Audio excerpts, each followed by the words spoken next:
Наурыз мейрамы туралы түсінік беру, оның мән-маңызын ұғыну, ұлттық дәстүрлер мен ойындар арқылы танымдық қабілеттерімізді дамыту, қазақ халқының мәдениетін құрметтеуге тәрбиелеу. Келесі, бүгінгі тәрбие сағатымызды бастамас бұрын мен сіздерге психологиялық ахуал, бүгінгі сабаққа сіздерге мен тілеймін. Зеректілік, алғырлық, мұқияттылық, сабырлылық, тәртіптілік, ұшқыр ой, сәттілік, әділдік, жақсы көңіл күй, мықтылық, белсенділік, ақылдылық. Осының барлығын сендерге бүгінгі сабақта тілеймін. Келесі, енді тақтаға бәріміз назар аударсақ, видеороликті көріп алатынымыздың бүгінгі жылбасы наурыз тақырыбы бойынша. Табиғат жаңарып, жер ана қайта тіріледі. Дәл осы кезде қазақ халқы ерекше мерекені қарсы алады. Бұл наурыз мейрамы. Наурыз көне мереке. Бұл күн табиғаттың жаңаруын, жаңа жылдың басталуын білдіреді. Наурыз сөзі парсы тілінен аударғанда жаңа күн деген мағынаны білдіреді. Ертеде қазақ ауылдарында наурыз ерекше тойланған. Адамдар бір-біріне қонаққа барып, реніштерін ұмытып, татуласқан. Үлкендер бата беріп, жастар ұлттық ойындар ойнаған. Барлығы наурыз мерекесін қуана тойлауда. Наурыз мерекесінің басты тағамы наурыз көже. Ол 7 түрлі дәмнен дайындалады. Себебі қазақ халқы жетісанын қасиетті сан деп есептеген, молшылық пен берекенің белгісі. Бұл күні түрлі ұлттық ойындар ойналады, ал батыр жігіттер көкпар тартып, қыз қуу жарысына қатысады. Бүгінде наурыз Қазақстанда кеңінен тойланады. Достықтың, бірліктің және жақсылықтың мерекесі. Наурыз бізге табиғатты құрметтеуді, бір-бірімізге мейірімді болуды үйретеді. Наурыз жаңа үміттің бастауы, жаңа күн, жаңа өмір. Ұлыстың ұлы күні құтты болсын. Наурыз мейрамы құтты болсын. Жақсы. Көктем келді. Келесі енді біз кішігірім наурыз мейрамының шығу тарихы туралы біліп алсақ, наурыз көктем мерекесі, табиғаттың жаңаруы, күн мен түннің теңелу уақыты. Бұл мереке түркі халықтарының жаңа жылы болып есептеледі. Қазақстанда ресми түрде наурыз 1988 жылдан бері тойланып келе жатыр. Наурыз күні көрісуден басталады. Бұл мереке табиғат пен адамның үндестігін көрсетеді. Бұл мерекенің басты тағамы наурыз көже болған. Наурыз көже 7 түрлі тағамнан жасалған. Наурыз көжені тойып ішсең, жыл бойы тоқшылық болады деген сенім бар. Келесі енді бізде бата беру білеміз, барлығымыз. Бата беру дәстүрі бар. Бата үлкендердің ақ тілегі. Қазақ халқында наурыз мейрамында ақсақалдар жастарға ақ бата беріп, жақсылық, ырыс, береке тілейді. Наурыз күнгі тағам наурыз көже, наурыз күнгі айтылатын ән жарапазан, наурыз күнгі жауған қар наурызша, наурыз күнгі дыбыс жылы ағыс әз, наурыз күнгі тілекті қабыл қылатын қария қызарады. Келесі міне, бізде наурыз көже, біздің ұлттық тағамымыз наурыз мейрамында ішеміз, наурыз көже. Наурыз көже наурыз мейрамының басты тағамы. Оған бізде келесі мына жерде көріп тұрғандарындай 7 қоспа кіреді. Бірінші ол не екен? Су, кебек, тұз, май, жан-жаман, бидай, сүт және дәнді дақылдар. Жақсы. Келесі енді балалар, біз сендермен дала даналығы ойынын ойнасақ, мына жерде міне қарап тұрғандарындай 10 киіз үй беріліп тұр. Осы киіз үйдің ішінен біреуін таңдап, сұрақтарына жауап берсеге, кім таңдайды? Осындан біреуін таңдай ғой? 5. Орны. Туған жерде жер болмас, туған елде ел болмас. Туған елде ел болмас. Дұрыс жауабын көрейік. Дұрыс. Туған жерде жер болмас, туған елде Söküler. Tür.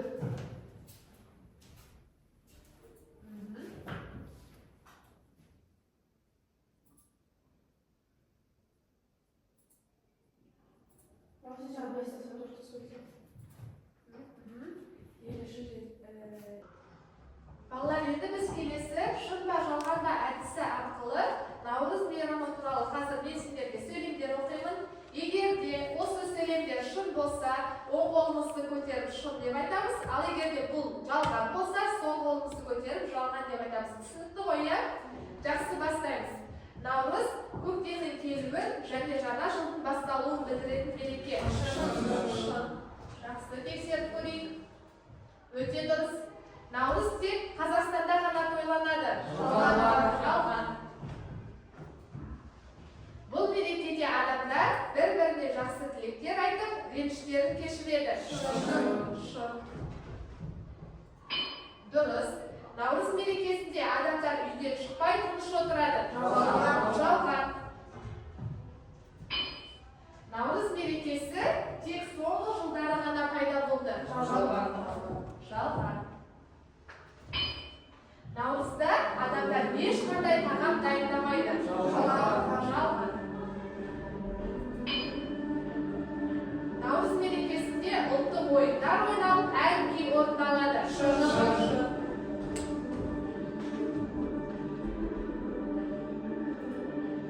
Наурыз көже жеті түрлі тағамнан дайындалады. Жақсы, енді келесі балалар. Мына жерде тақтаға назар аударсақ, мына жерде сендерде наурыз викторинасы тұр, иә? Мына жерде міне ұлттық киімдер, ұлттық тағамдар және наурыз мейрамы туралы 10-20-30 балдық мына жерде сұрақтар берілген. Қазір қолымызды көтеріп, бір-бірден шығып, мына жерде бір жауап таңдап, сол сұрағын оқып жауап берейік. Түсінікті ғой, иә? Кел, ақтық келе ғой. Сұрақты.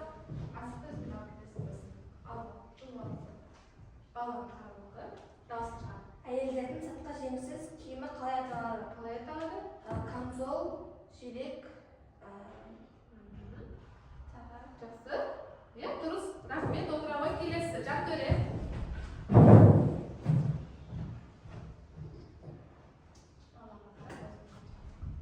Наурыз қандай жыл мерекесінде тойланады? Көктем. Көктем. Жақсы. Нұрым.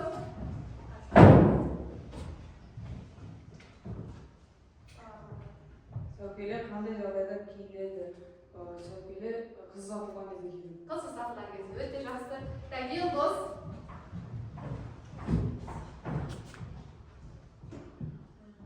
наурыз мерекесінде қандай дәстүрлі тағам дайындалады? Наурыз көже. Наурыз көже. Айсада.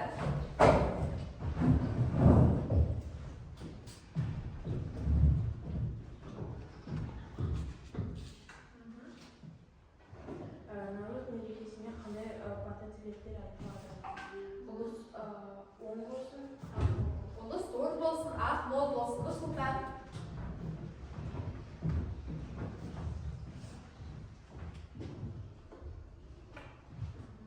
Наурыз көженің 7 негізгі ингредиентін атаңыз. Су, сүт, ет, май, жарма, дәнді дақылдар. Дәнді дақылдар. Өте жақсы. Сумая.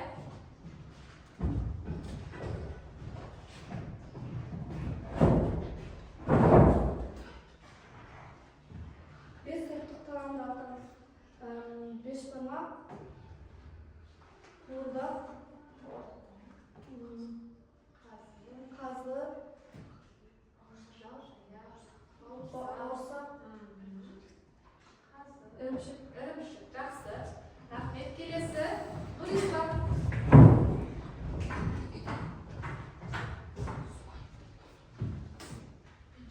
Үш ұлттық әйелдер киімін атады. Камзол, көйлек, сәукеле. Камзол, көйлек, сәукеле. Жақсы. Келесі. Бөлікке.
қатысты. Aha. Наурыз мерекесі. Navruz мерекесіне қатысты өте жақсы. Келесі Ақнұр.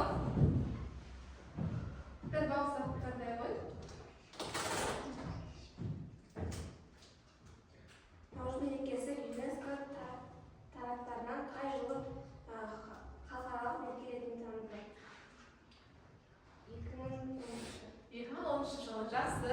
Келесі Нұрсұлтан.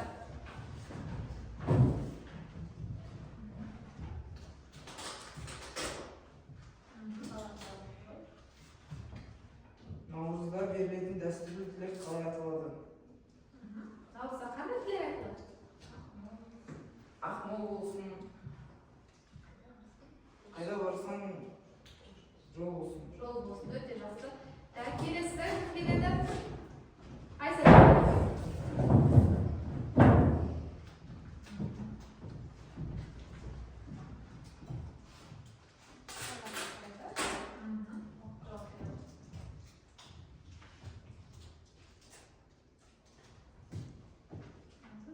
Наурыз мерекесінде адамдар не үшін бір-бірінен кешірім сұрайды?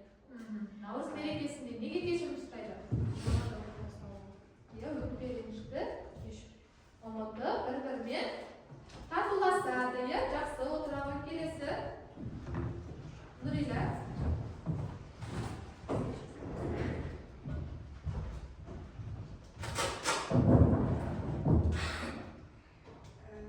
Қазақтың көктемде қарсы алуға байланысты дәстүр. Ол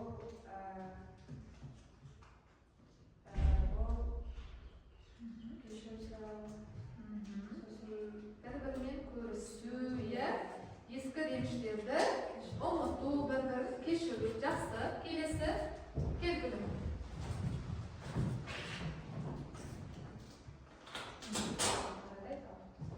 Наурыз мерекесі қай мезгілдің басталуын білдіреді? Көктем мезгілінің басталуын, иә, өте жақсы. Келе ғой. Нұрислам. Бір бауырсақ қалды, бір бауырсақ қалды ғой. Болды ғой. Наурыз көже неше түрлі тағамнан жасалады? Және қандай наурыз көже? Неше түрлі тағам? Су. Нешеу? Барлығы? Жетеу. Қайта ғой. Не қосылатын айтып ғой? Ет, су, дәнді-дақылдар, сүт. Жарма. Жақсы. Отыра ғой. Тұз, ет, иә. Жақсы балалар. Мына жерде біз осы бауырсақшаларды алу арқылы өзімізді наурыз мейрамы туралы түсініктерімізді дамытып, сұрақтарға жауап бердік, иә. Енді келесі сендерге мына жерде мына жақтақтарға қарасаңдар ұлттық ойындар және ұлттық киімдер туралы тапсырма беріп тұр, иә. Осы жерде сендер мына жерден бір суретті таңдап алып, мысалы, мына суретті таңдап алсақ, бұл ұлттық киім түріне жата ма, әлде ұлттық ойын түріне жата ма? Соны алып барып табуымыз қажет. Түсінікті ғой, иә? Сабыр келе ғой. Біреу тапта ұлттық ойын немесе ұлттық киім деп айтады ғой. Ұлттық, бұл қандайға жатады сабыр? Ұлттық киім. Жақсы. Келесі Лину келе ғой.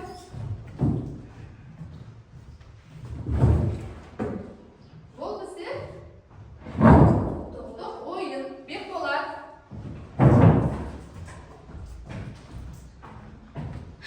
Бұл ұлттық ойын. Бексұлтан.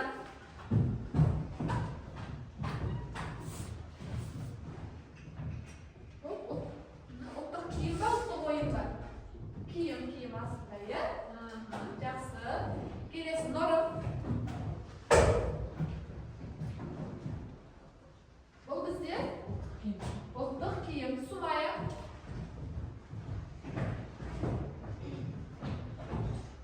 Бізде ұлттық киім. Ұлттық киімге жатады. Жақсы. Ақнұр.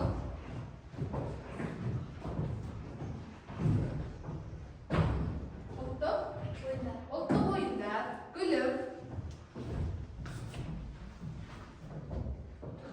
Ұлттық киім. Жақсы. Айзада.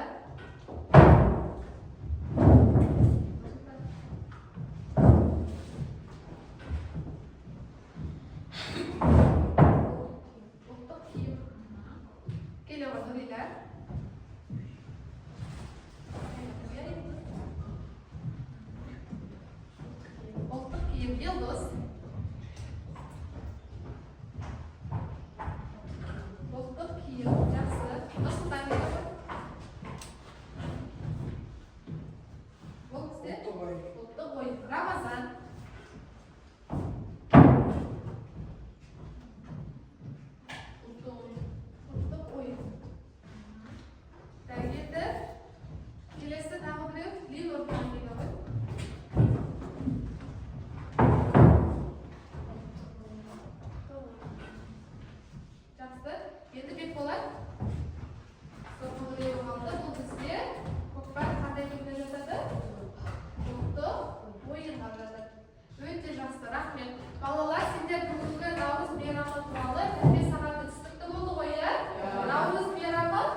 білсек, наурыз десе көгімде жүзді күнім, наурыз десе көркейдер күзде гүлім, наурыз деген ырысым, ынтымағым, наурыз деген дәстүрім, ізгілігім.